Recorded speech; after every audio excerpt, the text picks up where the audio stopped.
เฮ้ยสมมุติมาเด้อมาเสียภาษีที่ดินบ้านลักซาว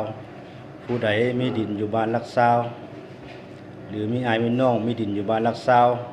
พากันลงมาเสียภาษีประจำปี2021เด้ออ้ายน้องหมู่เฮา